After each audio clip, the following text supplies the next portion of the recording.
Okay, we are dealing with yet another reshove situation with I don't want to say a poor hand, but with definitely a medium, not so good hand like Queen 8. I mean, versus button raise and reshoving Queen 8 here, this is far from normal.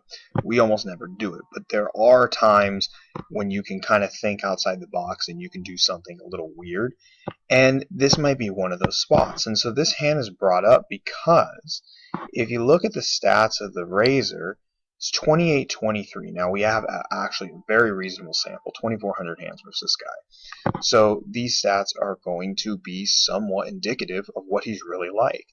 And also this number in red right here, 44%.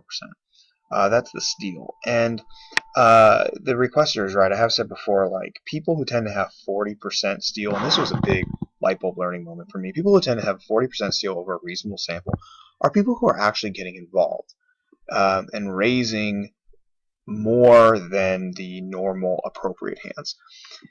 With that said, I don't know what this person's range is, but I can guarantee you there's a lot of hands in there, at least 30% of hands. I would go maybe even as high as at least 40% of his hands he's raising.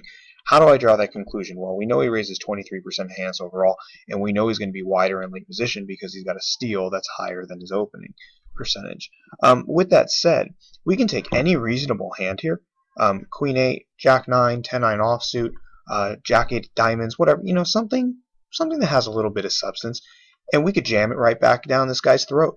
Because this is an excellent spot to exploit your opponents for raising the button, and as long as you pick a hand that has some type of little itsy bitsy value to it, like Queen 8, it could be 8-6 of clubs.